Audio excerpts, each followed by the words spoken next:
Socorro Soto es autora de esta biografía de Virginia Woolf, de la literatura a la locura y al suicidio. Como el mismo título lo sugiere, la vida de Virginia Woolf ha sido pues bastante agitada, bastante estruendosa, precisamente siendo parte de su época, de un movimiento importante en la literatura pues inglesa y universal, como lo ha sido en las vanguardias y precisamente retomando cuestiones de estilo muy importantes en la misma línea que James Joyce y Henry James, por ejemplo, ¿no? Entonces me gustaría dar pie a este conversatorio y espero y sé que lo van a disfrutar mucho. ¿Qué tal? ¿Cómo están? Bienvenidos. Tenemos una conversación con una de nuestras mejores escritoras de la literatura universal, y en el caso de Gabriela Sánchez y su servidora, somos admiradoras, lectoras de Virginia Woolf. Es una escritora de la avanzada, no nada más literaria, sino de la avanzada del feminismo. Luchó por los derechos de la mujer, porque la mujer pudiera tener el derecho del ejercicio del voto. Era una mujer que luchó siempre por la paz. Le toca vivir la guerra mundial, entonces para ella era esto realmente desastroso. Es una de las vanguardias entonces como en su vida, pero como escritora.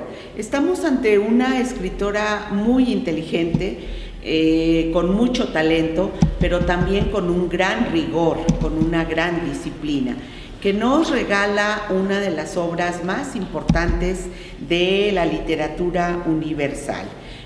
Podemos mencionar de entrada El cuarto de Jacob, Mrs. Dalloway, que es la más importante, la más conocida, en el Alfaro, que me encanta el título en inglés, To the Lighthouse, Orlando, Las olas, Tres guineas, como de lo más importante de su obra. Así es, ¿verdad, Gaby?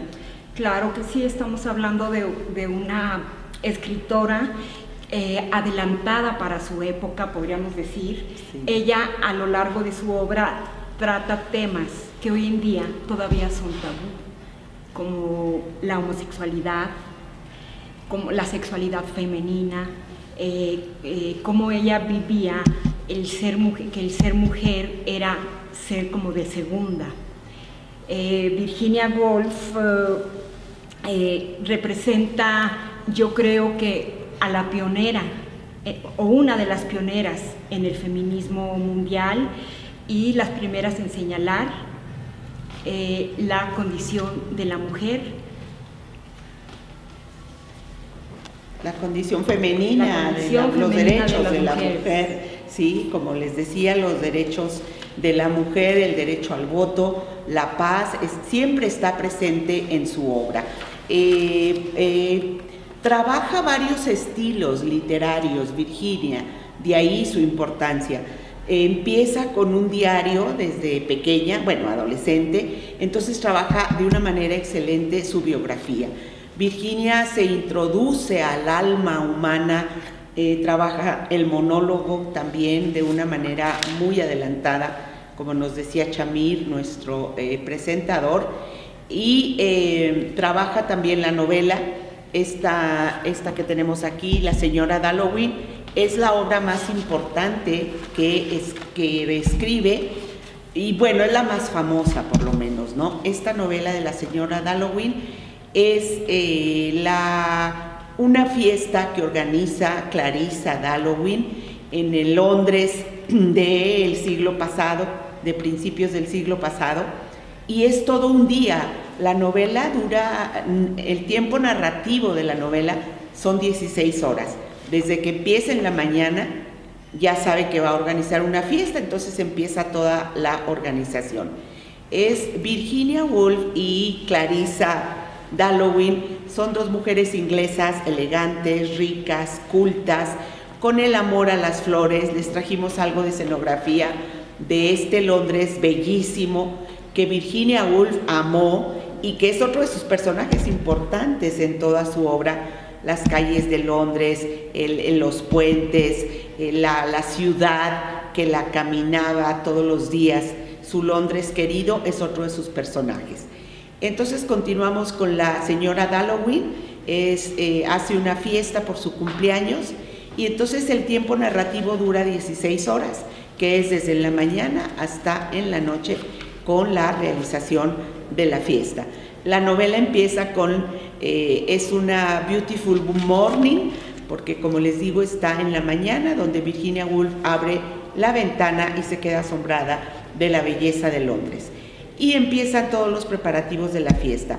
Es una crítica feroz, Gaby, contra la monarquía, contra las costumbres inglesas, pues ya caducas para la época, muy very British, elegantes, rigurosas, y todo el rigor monárquico del Imperio Británico lo critica a lo largo de toda su obra, pero de manera especial a las señoras. A la señora Dalloway. Fíjate que es una novela muy, muy interesante, en lo personal, difícil de leer. Sí, claro. No es una novela... Es para lectores inteligentes, toda la obra. No es una novela como en lo personal me pasó con Orlando, que es una narrativa que me encantó.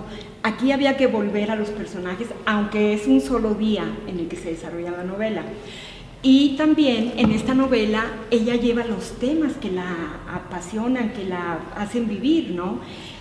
Hace una crítica muy bien hecha también al sistema psiquiátrico de Londres. Hay un personaje, ella también señala mucho esta cuestión del homosexualismo. Es este personaje que se suicida en la novela y del que todos hablan el día de la fiesta. Ella señala también que, bueno, escribe que este joven hombre que había participado en la Primera Guerra Mundial está sumamente afligido por la muerte de su amigo, de su gran amigo, y ella deja entrever que era su gran amor, sino su gran amigo. Hace también la crítica en Clarissa, en la señora Dalloway, de las mujeres, ¿no? Clarissa se cuestiona en esta salida al parque a comprar flores para su fiesta, sobre su marido, sobre su matrimonio, su vida aburrida, su primer amor. Y bueno, la hija, tiene una hija, Clarissa Dalloway tiene una hija que otra generación que está interesada en temas de política, en temas de participación, etcétera, ¿no? Nombra también, bueno, sale en la novela una parte en donde la señora Dalloway, bueno, no precisamente dice estar enamorada de una amiga en su adolescencia, pero sí habla de un beso que recuerda a ella por siempre, ¿no? Sí, en la señora Dalloway es su mejor novela, fue la que ya la consolida como una gran escritora y, repito, la más famosa.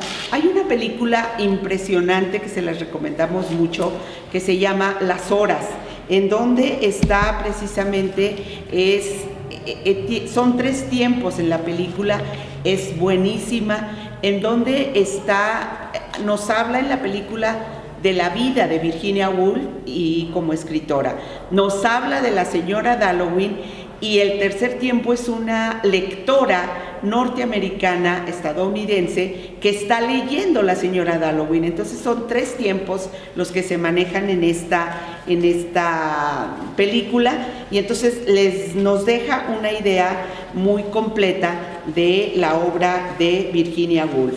Se llama Las Horas, la película, y nada menos que las grandes divas del cine contemporáneo son las que la realizan. Tenemos a Nicole Kidman en el papel de Virginia, a Meryl Streep, o sea, estamos ante las grandes divas de la cinematografía moderna.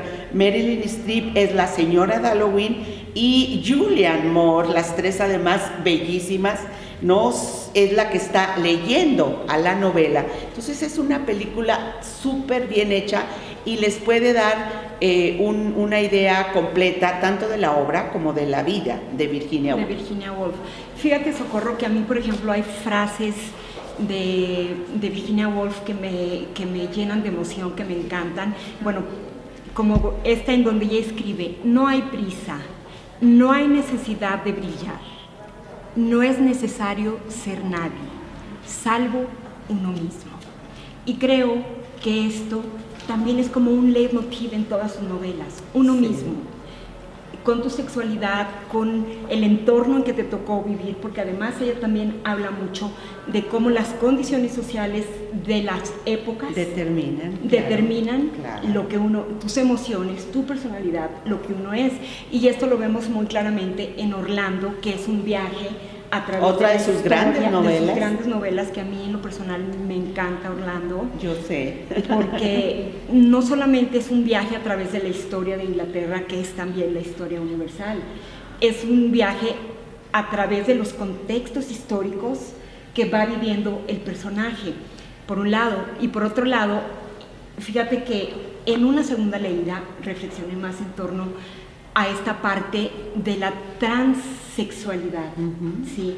Orlando es un personaje, es un aristócrata. Bisexual. Es un aristócrata, es hombre, es rico, quiere ser escritor, es un gran lector.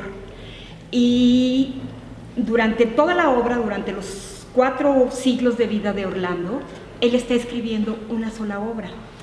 Y sin embargo, en la parte en la que Orlando se convierte en mujer, que es Orlando mujer, porque él sigue no sé cómo explicarlo. Es hombre, pero es mujer. Pero es mujer, porque él no cambia de personalidad, sigue siendo hombre, pero mujer.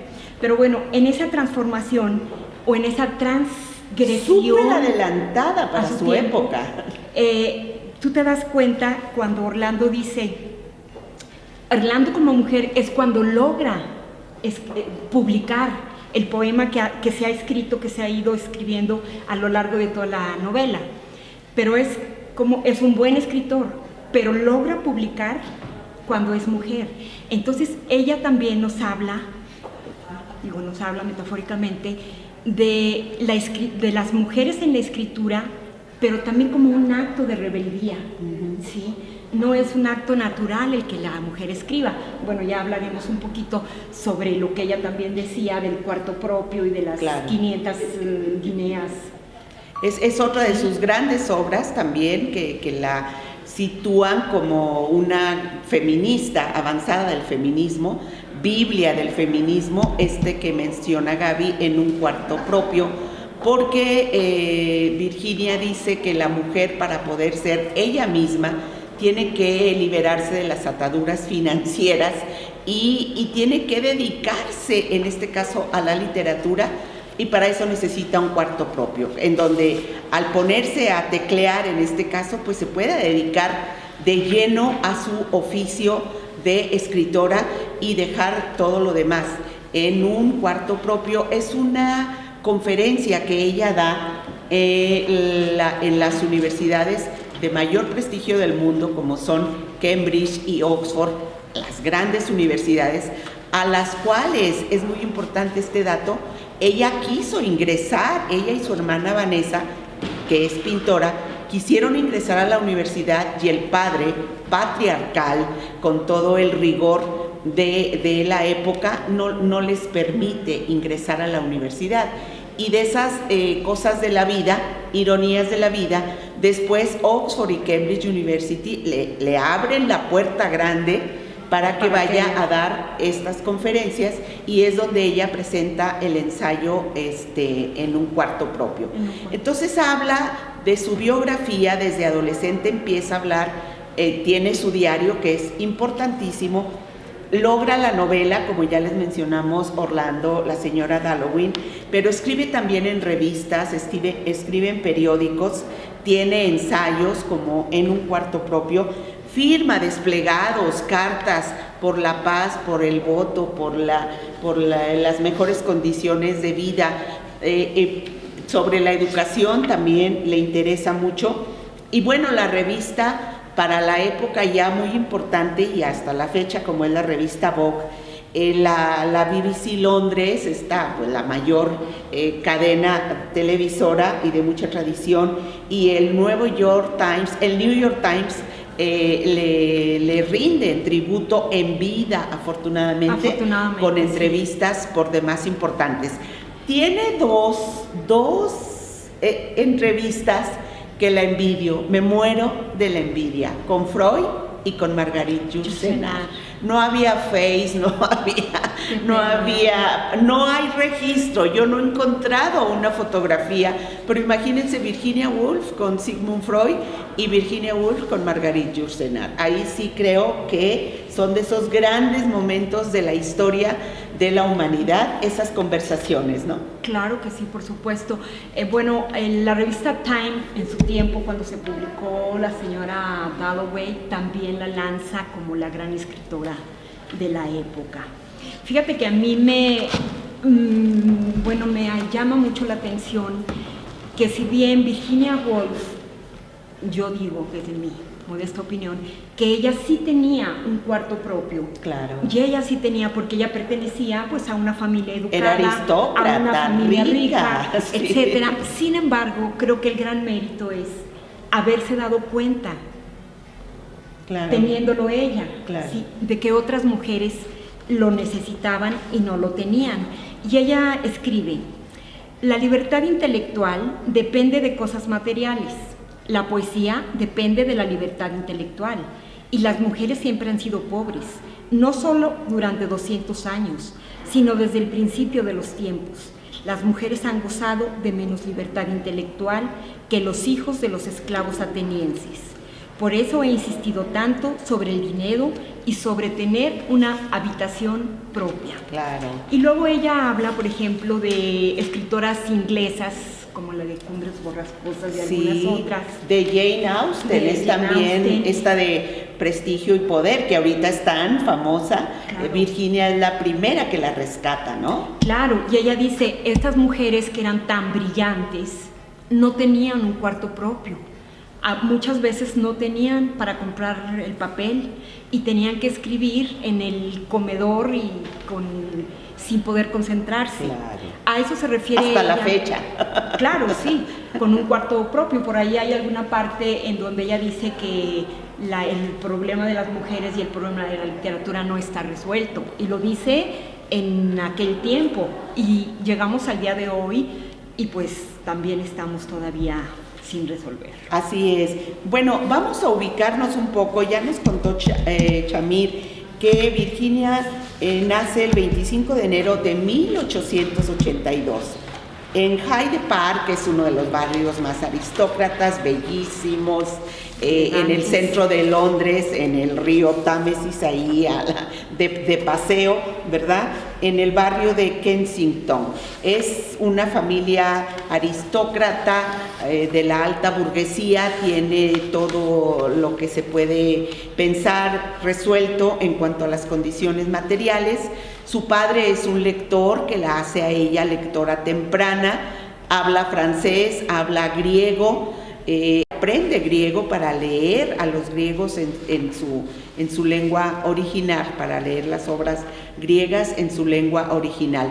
Aprende francés, en Francia ya tiene muchos seguidores, y quiere ir a la universidad, como dijimos, su padre no se lo permite, pero entonces ella con sus lecturas y Vanessa, su hermana, que es muy importante en su vida, es pintora, y ya en la adolescencia forman un grupo Bloomsbury, que es un grupo de intelectuales, artistas, y la importancia de estos grupos que se junta uno, sí, para echar chisme y platicar, como debe ser como seres humanos, y que ahorita en plena pandemia extrañamos tanto, pero es un grupo de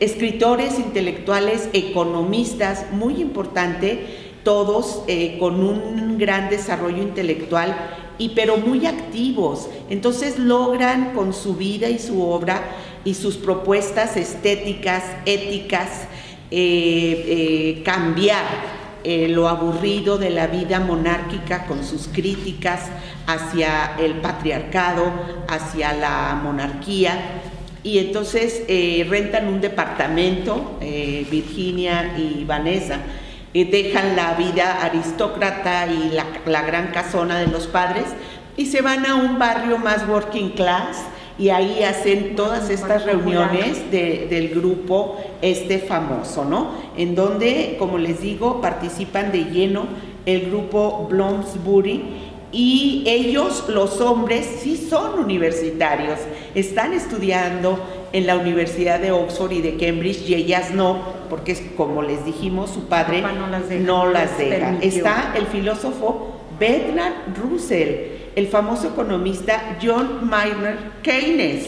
Realiza en una de las casas de campo de Virginia Woolf, es donde Keynes escribe El poder, el dinero, la economía, una de sus obras más importantes. Está Leonard Woolf, que después se casará Virginia con él, por eso el apellido Virginia Woolf. De manera que hacen muchas fiestas, muchas tertulias, obvio, por supuesto, les encanta la vida bohemia. Y Virginia y Vanessa se disfrazaron de bailarinas de gogo en una de las fiestas.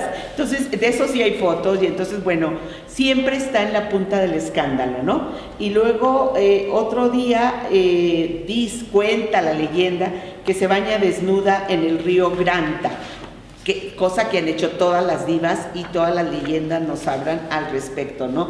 De los baños desnudos en las fuentes. Me encanta Era una una transgresora, Virginia Woolf. Rompe todos los esquemas. Y en otra ocasión se disfrazan con vestidos exóticos y se tiznan todos los rostros, y se suben al barco de la Marina Británica, el Dreadnought, así, orgullo de los británicos, y ellos logran subirse y provocan otro gran escándalo. Pero aparte de los escándalos, este grupo transformó el panorama intelectual de la Gran Bretaña, ensimismada en su ombligo durante la época victoriana. En ese barrio popular había música, drinks, profundas discusiones, y surgiría un ideario social, político y estético. Eran radicales, irrespetuosos, irreverentes, con el uso total de la ironía, burgueses, sí, eran todos adolescentes ricos con grandes fortunas y propiedades, pero agreguémosle, que eran intelectuales, talentosos y creativos, con un ejercicio de la libertad de pensamiento y acción. Eran la avanzada.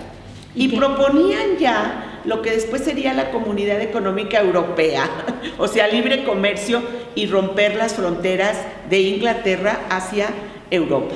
Sí, Gaby. Así es. Bueno, mira, también hay que señalar que por la novela de Orlando, por toda esa narración y esos sucesos fantásticos, que a Virginia se le ha llamado como la precursora del realismo mágico, ¿sí?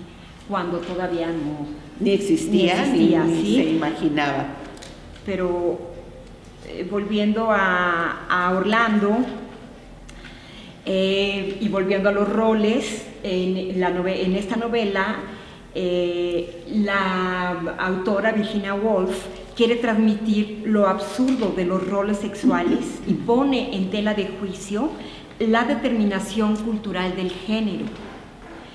Y es un tema muy controversial, no solamente en esa época, como ya dijimos antes, sigue siendo un tema muy controversial. Actual. Ella habla con mucha agudeza del espíritu de la época y cómo la época que vivimos condiciona nuestros deseos y nuestra personalidad. Mira, un dato importante también es que Orlando se escribió en 1918, cuando las mujeres inglesas habían ganado el derecho a votar a los 30 que son las precursoras del voto. Sí, claro, es la época de las sufragistas, pero votaban a los 30 años, los hombres a los 21 años. Claro. 10 años después, cuando se publica Orlando en 1928, para esa fecha ya las mujeres en Inglaterra pueden votar a partir de los 21 años. Sí, pero pasaron 10 años. Muy importante la lucha de Virginia y de las británicas en cuanto al derecho al voto, y las francesas son pues las primeras que lo logran, ¿no? Bueno, algo también muy importante, porque no siempre pasa, es que sí llega la gloria y el dinero claro, en vida, lo cual es muy importante, ¿no? Porque ya después, ¿ya para qué? Entonces sí, con la señora Dallowyn logra una edición y logra unas ventas así de lo más importante para la época.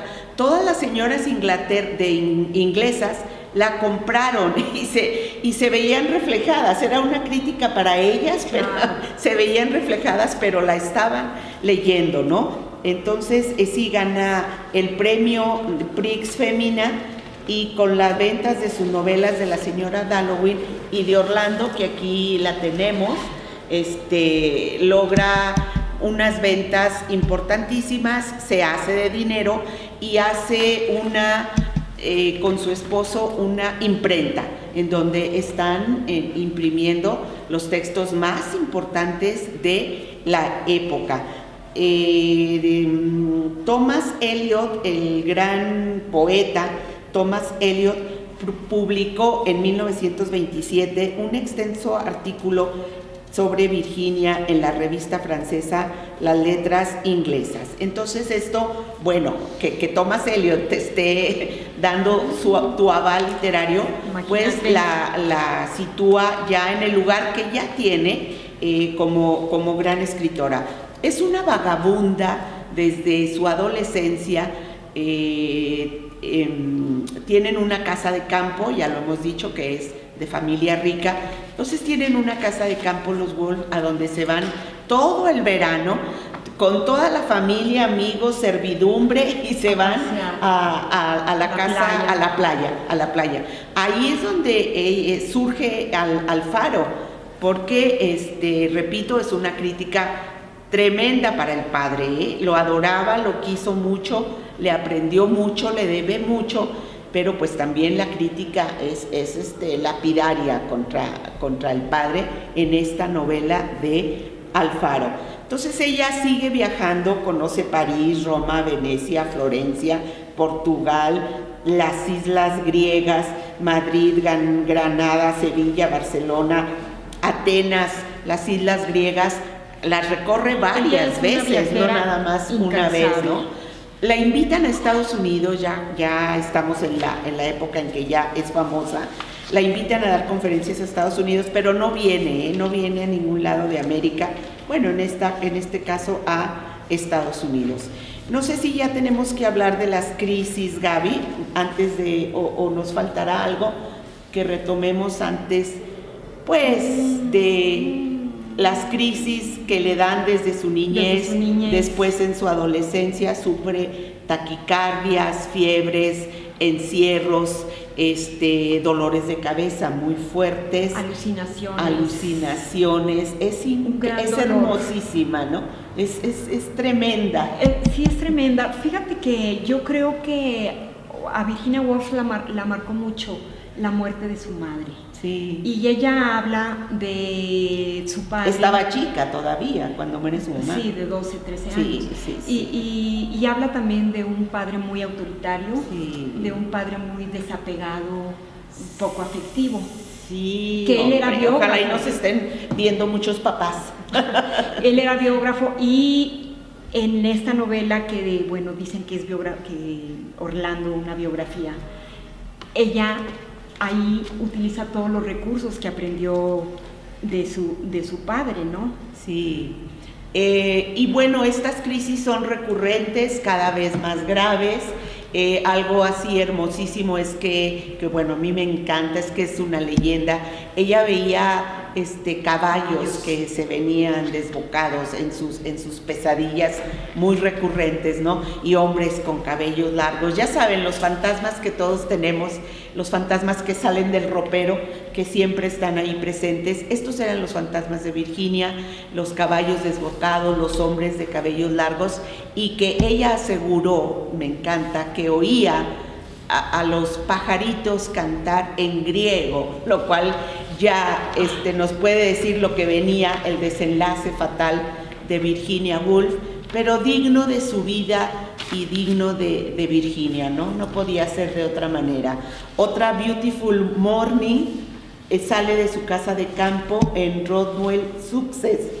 Se mete unas piedras en las bolsas de su abrigo para no fallar y se mete al río Ouse.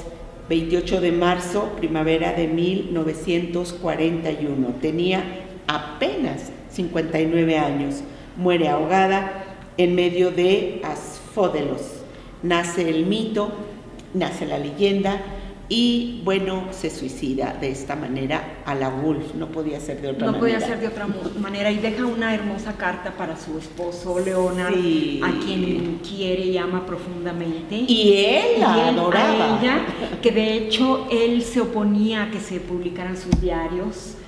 No sé por qué, afortunadamente sí se publicaron. Sí, y es hasta después de la muerte de él que se publican.